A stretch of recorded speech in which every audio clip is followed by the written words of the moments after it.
Hello, everybody. Welcome to the Lynn Scott Hagerman Show. I am so honored today. I want to tell you a bit about my guest, Frank, and what we're going to do today. We're going to uncover the shocking truth behind the coyote slaughter that happened in New York. It's a story that mainstream media ignored, as usual. And my guest, Frank Vincenti. By the way, Frank, let me show you. There's Gracie the cat. Hey Gracie, how you doing? So this is about pets and animals. So we're going to have him This here. is this is Bruno. Bruno, love it. Yeah. Thankfully, Gracie didn't see Bruno, or we'd be having trouble on this end. Oh, we had five cats at some point. Really? With Yeah. Bruno? Uh, no, not with Bruno. He's fairly new, but yeah, at one time we had five cats. That they're all since gone. But Oh, what are you gonna do? what are you going to do? Okay, so pets make an interruption, which is marvelous, and then I'll finish telling about you, and we'll get going with our pets. It'll be a fun show. Um, so, everybody, this is Frank Vincenti. He spent years documenting how fear, misinformation, and power led to the senseless slaughter and destruction of wildlife. This isn't just about animals, it's about truth and control and standing up for what's right. So, Frank, God bless you for all you do, and thank you for being on the show today. Thank you. Thanks for having me, Lynn. Very grateful to you. Well, you are very, very welcome. So, the Wild Dog Foundation, um, tell me, was that started before or after what happened at LaGuardia Airport in New York? No, actually, unfortunately, the LaGuardia thing, is like one of the few times my organization has ever been in the media. Not that we intended to be in the media, but something had to be said publicly of what was going on. It was a fixable situation, but no, my group. I started back in the mid '90s when coyotes started coming into New York City. They were initially seen in the Bronx, and also I was involved overseas with critically endangered species like African wild dogs and the dole, which is a wild dog from Southeast Asia. Uh, so trying to bring attention to those not very popular or well-known species that were in a very critical state of endangerment at the point. And the coyotes were a local thing. Of course, I was involved with wolves, as most people in my uh, interest group were. But I felt there were other canids that needed a voice for them as well. So Amen. So then, what happened at the airport? I'm confident no one in my audience has heard that story because, as I shared when we started, mainstream media chose not to report it, which is not surprising. So, what happened? Tell us the story. yeah, well, you know it, it it's no different than many other conflicting incidents of wildlife conflict that uh, could be fixed with some common sense stuff. And unfortunately, bureaucracy has uh, a different take on things.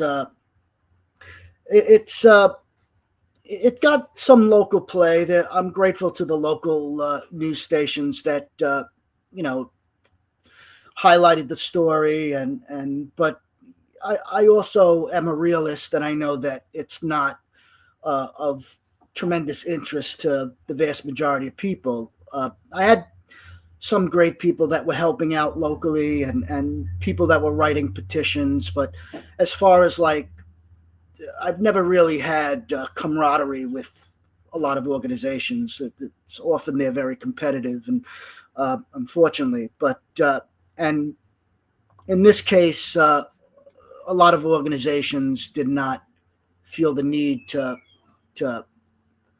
not so much come to my aid. It wasn't about me. It was about the animals.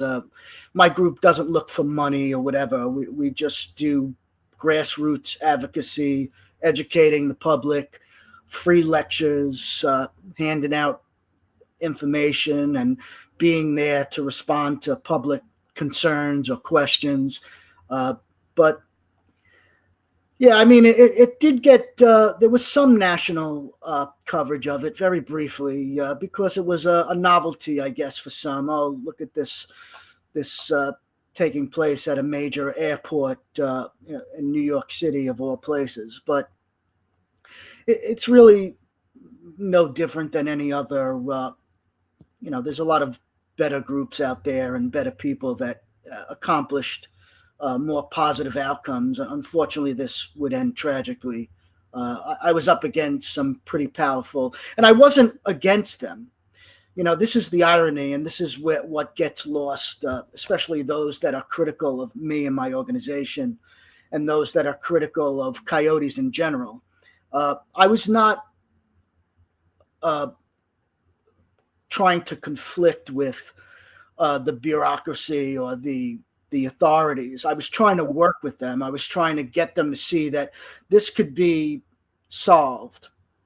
And unfortunately, I was made out to be a troublemaker, which I was not.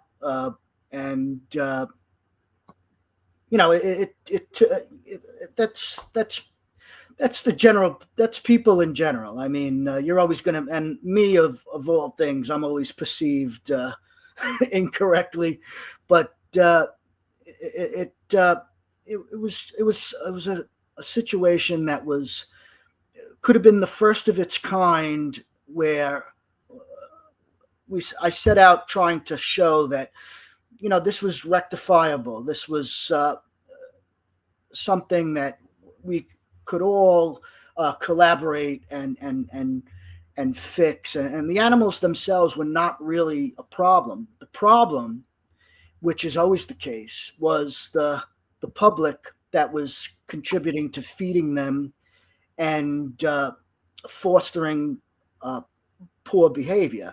And not poor behavior in that they were aggressive or they had attacked anybody or bitten anybody.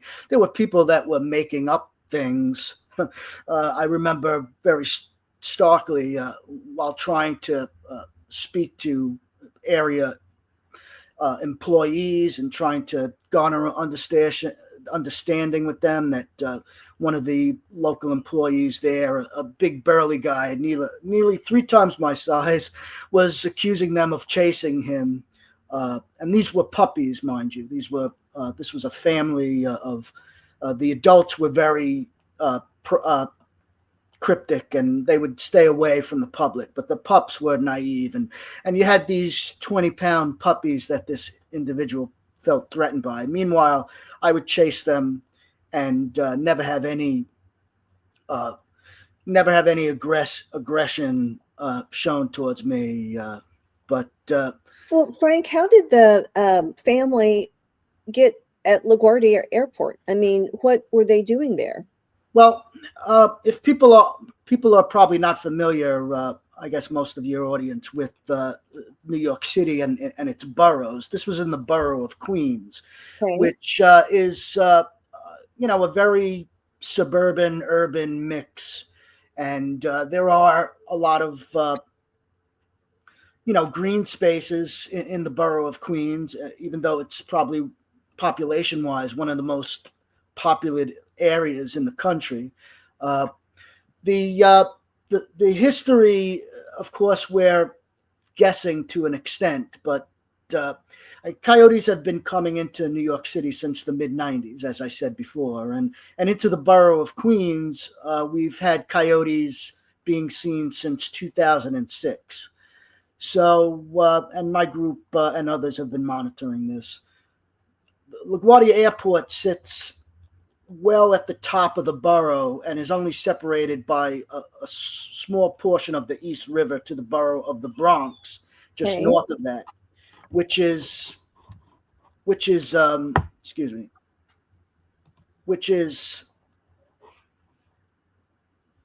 I lost my track of thought because I have pop-ups coming. I don't know why. No, that happens to other guests I have too. You were giving us a list the Yeah, land. so the airport is very close in proximity to the Bronx, where we've had resident coyotes since the mid '90s, and ye- uh, about a year prior to the incident the situation that I was involved with, a coyote was seen in this neighborhood of Astoria, Queens, which is a nice neighborhood, beautiful neighborhood, hardworking people, uh, and it's very just over the East River is the Bronx, and this animal was seen up by the airport. Now, the coyotes weren't in the airport proper; they were in periphery areas owned by the airport, much closer to Rikers Island, which is the prison that's ironically an island and connected by a bridge. Okay. In this area, there was a wooded lot, and I don't know what the acreage was. It wasn't very large, but this animal was residing in there. Uh, we go to early 2016. That was 2015. 2016, we get a coyote sighting in College Point, Queens, which is was it College Point? Not College Point. Another community that is in line with Astoria. And this animal, you could probably find it online. She was, we assumed, was seen on top of a bar, a building, an abandoned building. Wow. And yeah, so she disappeared. And it's my belief that she wound up finding her way into Astoria and connecting with this other coyote that was seen the year prior by NYPD. So, unbeknownst to us, the airport decided, since they own that property of the Frank, wooded I lot. have to interrupt just a second Sure. with your story to understand. So your theory, which makes sense to me too, that the male female connected, the male coyote connected with the female coyote. Right. Um, what were they doing in New York anyway? I mean, did they just live? Were there giant wooded areas and they just kind of wandered into a small wooded area in the city? Or is there a lot of woods there? Because you're right, we're not familiar with New York. Yeah, no, there's not a lot of woods. People have to understand that coyotes have been expanding eastward for the last century or more. And it was only a matter of time before they started to expand into the lower Hudson Valley of New York State, Okay. into Westchester, and then eventually they came into New York City. Now, currently, we have coyotes in almost every major city: Chicago, Boston, New York City, Los Angeles has always had them, and so forth, Detroit. And this was part of their natural expansion getting into New York City. And as they did well in the borough of the Bronx, which is where they initially expanded to, that individuals would branch out and try, say, get into Manhattan. Some very courageous ones will try to cross the East River and get into Queens. So that's how it's just part of the natural expansion. Queens, which is part of Long Island, is devoid of coyotes, so they're just finding new territory. I have to ask, do they take the bridge to cross over? Or do they swim? Yeah, I mean that's the ongoing I'm joke, out and get in the and it's car. also the $1 million question. Is we really don't know for sure, because coyotes have been known to walk over bridges. They've also been known to swim narrow waterways, and the bridges that connect the Bronx to Queens are very busy bridges, as you can imagine, being New York Right. City. But there also is a industrial line bridge for the train that connects Astoria, where these animals were, to parts of the South Bronx. And that's certainly an avenue that they could have come in. But like I said earlier, that the East River is very narrow in where the city of Astoria is, uh, across the way from the Bronx, and at low tide, certainly coyotes could swim it and get into that part of Queens. Uh, Wow. there are other areas of Queens that they're showing up. There's the Alley Pond ecosystem, which is more towards Long Island, that's very wooded, and that's a nice corridor, and we have coyote there as well. So they've gotten into that area as well. But yeah, I So, mean, this was all just a natural phenomenon of coyotes expanding their range. and so, I sit here and I think that United States, North America, of course, been here a long, long time. Why would it take this long for the coyotes to get to New York, and get into Chicago? I mean, so Right. they started in the far west, is that, and then they, Well, yeah, I mean, I, I sort of have other theories. I mean, okay, uh, certainly in more modern times, we didn't see a coyote-like animal since the late 1800s when we wiped out wolves from the area.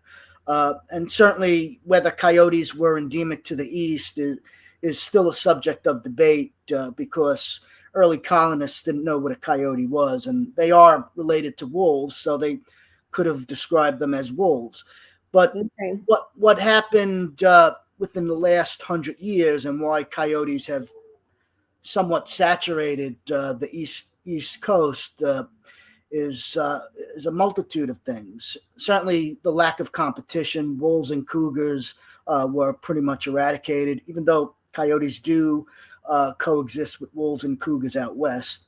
Uh, Altering of habitats, a lot of forest cover being cut down, creating more agriculture, which ironically creates greater rodent populations, which is an attractant.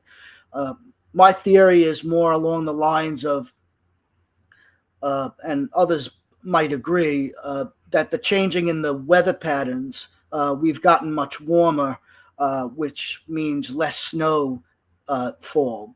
And coyotes they adapt to anything, even deep snow, but deep snow could be a hindrance for them to get into to access some areas, whereas wolves stand much taller and have larger paws to wade through snow.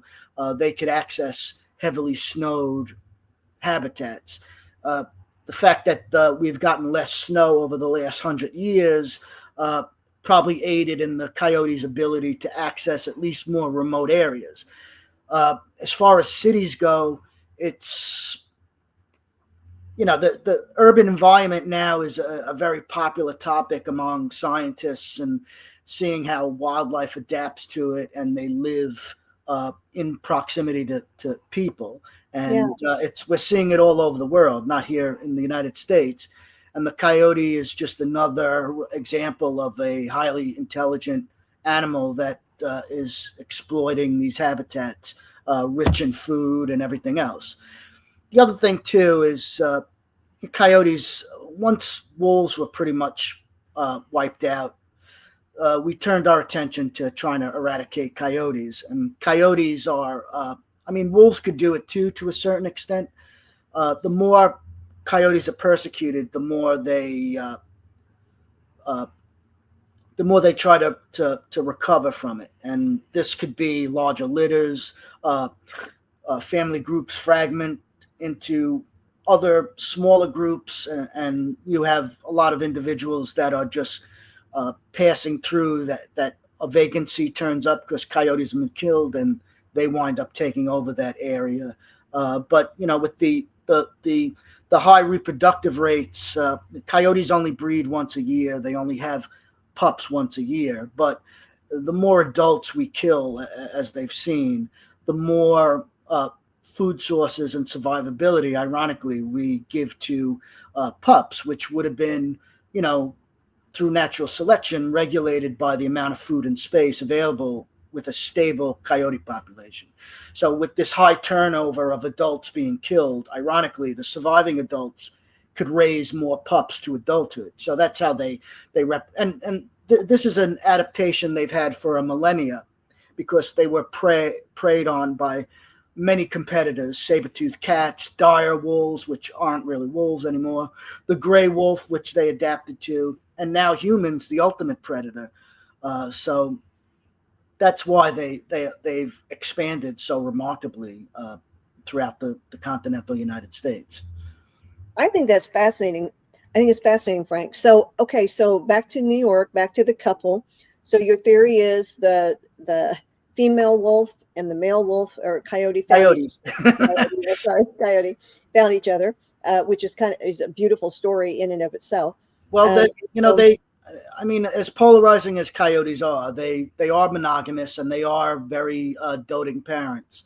Uh, oh, that's one thing positive you could, I mean, they do conflict with people, but go ahead. My apologies. no, I think it's beautiful because this is a story of trying to save the animals too, because there was no reason for this slaughter to have occurred of this family. And so, I think it's important that people understand that, the good things about the coyotes, that they're very, monogamous, that they take care of their pups. So the coyotes had their pups, and so they were living in the land by the airport. Right. Well, we believe that these two individuals found each other somehow, and they can through scent marking or vocalizations, and coyotes and wolves have a knack of finding their own kind. Uh, Wow. but this wooded area was designated by the airport to be developed and to be made into a parking lot. So there's no opposition to that. I mean, this wooded lot is their property. It's their discretion what they want to do with it. This is why my advocacy was not meant to be controversial and to conflict with authorities. Uh, Sure.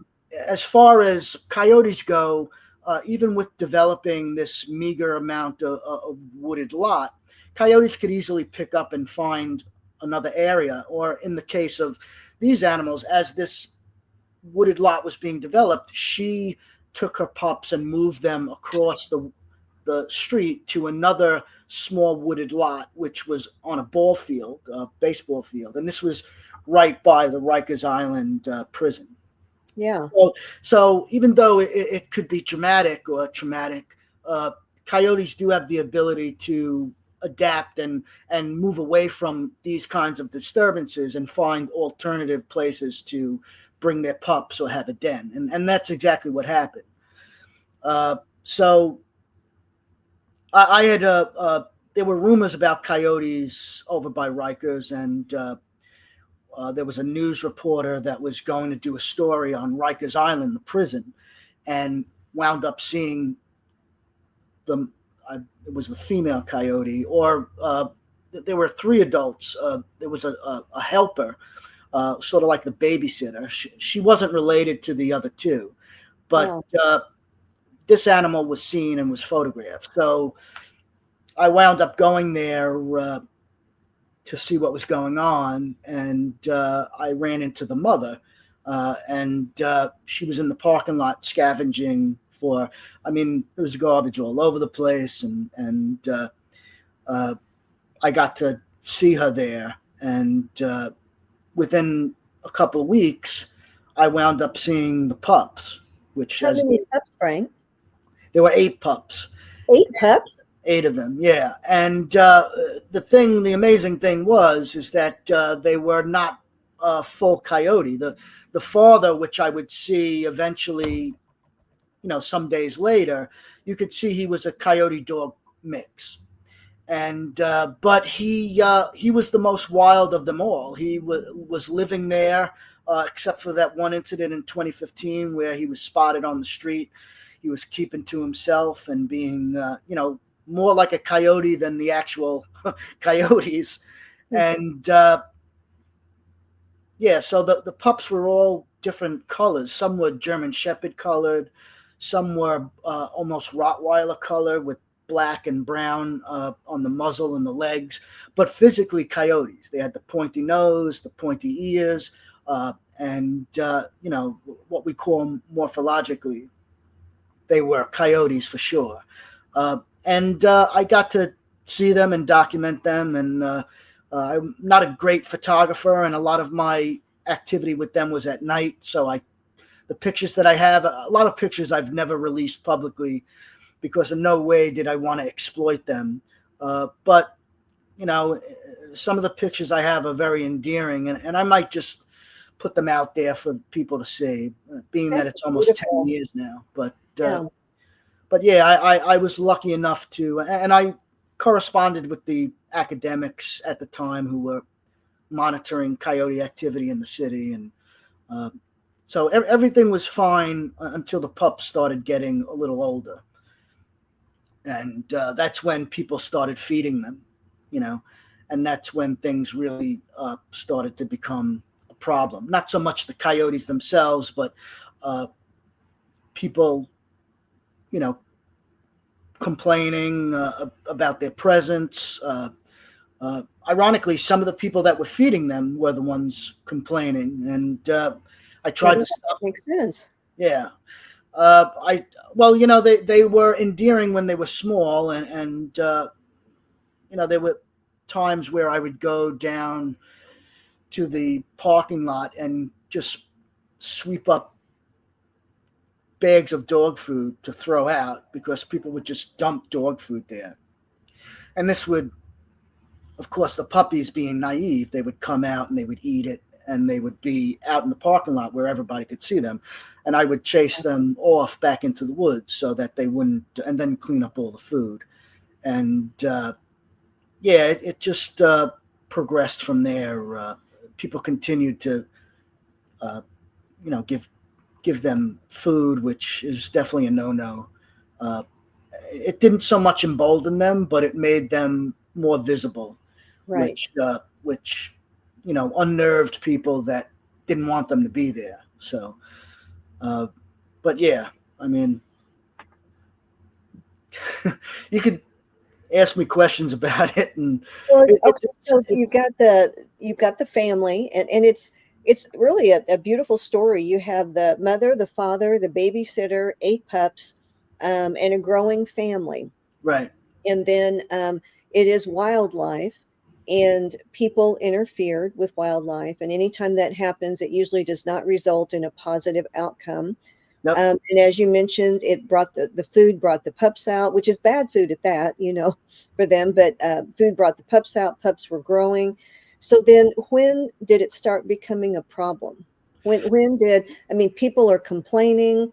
So Right. I think I figured Well, the authorities got involved. yeah. Well, unfortunately, as the pups were getting bigger and they were more curious, and they were exploring this area that with all the sounds and smells and all the garbage on the street that they were scavenging, they wound up in a neighboring property where people were feeding feral cats, and there was a colony, I guess, of 30 cats, and the individuals that were feeding them were putting huge amounts of food out for the cats. And as we know, cats will eat their fill, and that's it. They're Right. not gonna. They're not. Gluttons like dogs are. Dogs will eat everything in one sitting. But so the coyotes started eating the food from there, and unfortunately, while I offered to help these individuals with discouraging the coyotes, it's not what they wanted. They wanted the coyotes gone, and they were much better connected than me, and they started going into the media. And this is when I was in the media, is to counter, unfortunately, these rescue groups for the cats that were, claiming the coyotes were a problem and they were dangerous and they were going after them, and all of which was unsubstantiated. But like I said, I had offered to help them discourage the coyotes from going to the cat food, and they refused me. That's not what they wanted. They didn't want amicable solution. So that's when everything started going into the media. The media took an interest, and I was there every night trying to discourage the coyotes. And I did a few interviews with the press, which I'm grateful to. And the press was very fair and objective, and they gave my side, they gave their side, they gave the authorities' side. So as this became more public, unfortunately, the authorities were making a decision to possibly remove the coyotes. Uh, certainly at the request of some other interest groups like the rescue groups and such. Uh, but I continued to speak on their behalf and try to discourage them. Uh, it was sent to me anonymously that the authorities had made a decision to kill them. And, this, I understand the where they're coming from. I know public safety is pertinent, and that's why I do this, public safety as well. It's not solely about the animals; it's about the public, it's about pets, it's about everything. But unfortunately, when you come from my standpoint, you're villainized as it's emotional and you're unrealistic and all this stuff, and you're wrong. The animals have to go. Uh, that wasn't the case. This was like I said earlier, this was a chance where, and all, even New York City that wanted to be pro wildlife with the administration they had at that point, this was a chance to show that here you have this hyper urban environment. You have the typical conflict where animals are being fed, they're becoming more habituated. I wouldn't say emboldened, and we could fix this by stopping the feeding, with my hazing. Anybody was welcome to help me in that sense. Certainly, any New York City agency that wanted to do it, but they didn't want to conflict with other agencies. There's that part of it. So I was left to doing it myself, and the few individuals that were helping me from the airport or locally that, chasing them or whatever. So they brought in the USDA, which is in charge of managing wildlife on federal property, which airports, I guess, are federal property. So I approached the agents and I said, listen, I understand what you're here for and everything, but, I've been here for the last couple of weeks, months, monitoring this, trying to keep things from getting, potentially to a conflict. And I'd love to help out. We could do this humanely. Little did I know their whole intention was to kill them. They didn't want to work with me. They would laugh at me sometimes. The So federal from the agents. beginning, they had already decided to kill them. Yeah, from the get-go, they were, just looking to get rid of them. They didn't want to. In fact, and I know this because I was there, and I know this because of others that have witnessed it, is that their efforts to discourage the coyotes were half-hearted and almost non-existent. For one, excuse me, the coyotes' activity was mostly at night, which was normal and not in conflict with the majority of the public that was active during the day. So my reasoning at night when they were active was just to clean up the food put out and to teach them to stay in the woods or stay out of the public viewership. Excuse me. The USDA would not do anything during the day, which the coyotes were never seen during the day. And they would only do it, discourage the coyotes in the wee hours of the morning when nobody was around. So that was like, it didn't make sense, because if the coyotes were behaving normally in the wee hours of the night, they really weren't conflicting with anybody. Right. So I was there at the prime times where there was a lot of activity, people coming and going, people going to the prison or whatever. And I was there to discourage the coyotes at the prime times where there was a lot of human activity.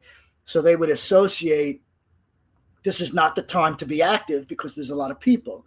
The USDA would do it at 3, 4 in the morning when there was nobody around. And the coyotes felt it was safe to come out at that time to eat because there was nobody around. That's Right. normal behavior. You see that in a lot of urban areas. where it's encouraged. Even coyotes out during the day is not abnormal, but in living in proximity to people, we don't want that. We want them to learn to be more secretive. So their intentions were really just to go through the motions, and this was just another job for them uh, to to to get rid of them. And sure enough, I was there the nights that they wound up trapping. Uh, Initially, they trapped the mother and 3 pups, and then the next night they trapped the father and 2 pups, and that left 3 pups and the babysitter. And those 3 pups, I mean, at this point they were probably about 5 months old, so they were sizable. They weren't fully adults, and 2 of the pups were unfortunately very easily baited into the food. And mind you, unfortunately, some of the people that were helping me were feeding them behind my back. And excuse me, because in their mind, they thought that if the USDA was around, that's when they would discourage them. But when the USDA wasn't around, they would reward them with food. And that was continuously promoting this habituation. Right. So what happened is that that was a year to this day, in November. Uh, uh, Not a year to this day. I mean, it was about 8-9 years ago now. But in October, November, that's when they trapped the ones that they caught. The 3 remaining pups, I would chase them and try to get them off the street. And of course, that looked like I was trying to defy authorities, but I wasn't. It was on public property. I wasn't on private property. Anytime the coyotes came onto the public property, I would chase them. All right. I didn't trespass. I didn't go onto federal property. All right. I didn't harass any agents, like some people online were saying I was doing that, which was totally inaccurate. But it's people continued to feed those 3 pups, and the 2 bolder ones wound up getting caught and euthanized as well. And eventually the babysitter wound up getting caught and euthanized. And it left 1 remaining pup who we referred to as Dumbo because he had very rounded, big ears, which was indicative of the hybridization between the coyote and the dog. But of course, I got grief for calling him that. But he was the sole survivor, and he survived because he witnessed everything that was going on and learned how to avoid these situations. In fact, the USDA wound up closing down part of the parking lot to shoot him one day. And this actually created a chaos because people needed to go to work and they needed access to the parking lot. And that was the only reason why he survived, was that they were told to, lift the closing of the parking lot because airport employees needed to get to work. So that was in the news too. But he's still around to this day, and he's still wanders the same area, and unfortunately some people still put food out for him, but he's not in any way bold or a public danger. So he learned a hard lesson seeing all his family get eradicated. So but I tried my best, and the people that helped me, and I'm grateful to the media. I'm grateful to the friends that made petitions. There were a lot of great people that wrote petitions to try to petition the airport or New York City, even though New York City had nothing to do with it. It was the Port Authority. But and those individuals on the ground that would at least discourage them when they, were out in the open. But it didn't end well. I think we could have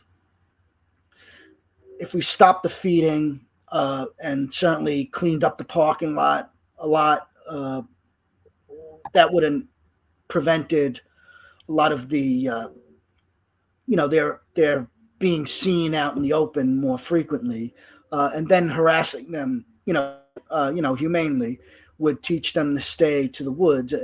They had other access to the shoreline. They would scavenge on the shoreline, and there was plenty of raccoons and rats for them to eat.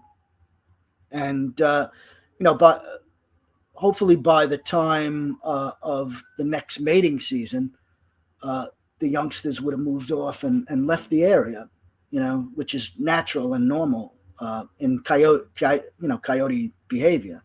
But that they felt it was warranted to remove them.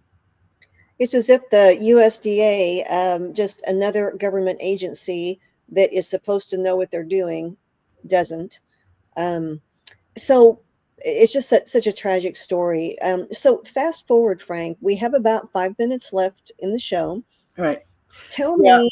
I'm Italian from New York, so I could talk and talk. No, I loved your story. No, just ask my wife. No, you've done great. But how about now? What does your organization do? What is happening in New York, and that your organization gets involved in now?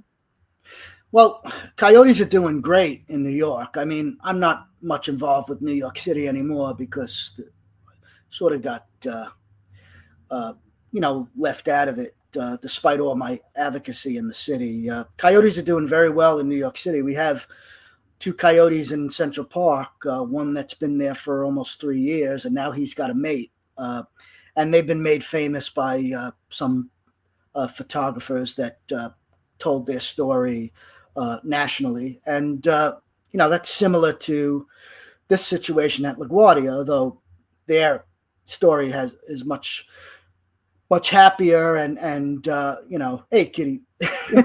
And hopefully and it's proof too, Central Park. And I don't know if this is a learning lesson from my incident, because a lot of these individuals refused to help me or whatever. It was almost as if, well, that was the Wild Dog Foundation doing that, and whether they fail or succeed, we don't care. It has nothing to do with us. But the 2 coyotes in Central Park are proof that they can tolerate lots of disturbances and still not be in conflict with anybody. It's being handled very well. But the other good news, and one that I had anticipated for many years, is that coyotes are now on Long Island, my home area, and trying to prevent the thing that happened at LaGuardia. Is I'm along with new colleagues of mine here on Long Island Coyote Study Group, finally something collaborative for me, is that we are endlessly trying to educate communities and trying to be ahead of the potential conflict. And I think we're doing that. I think, we don't have a lot of coyotes on the island, but, they are, people are being smart and, using common sense. And the coyotes are behaving fine. You could say some good things did turn out. But, I always think of them all the time. It's whether I made things worse by, trying to help them. Some people accuse me I should have just left them alone, and but sounds to me like you extended their life. That would have happened. That their slaughter would have happened much sooner had you not been there to try to protect them. Well, I'm grateful for that, Lynn. But it really had a lot to do with the age and the progression of their age.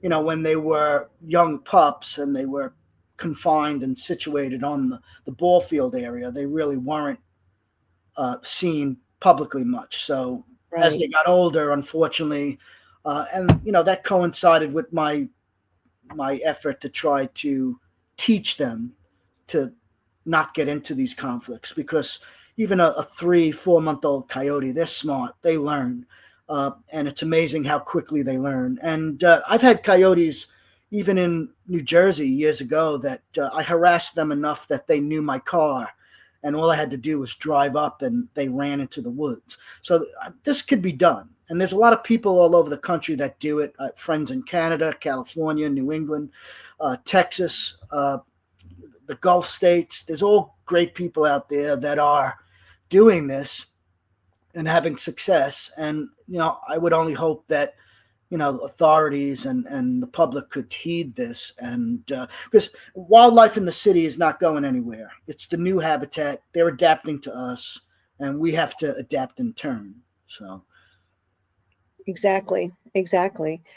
So in closing then, Frank, how can people learn more about what you're doing? How can they support you?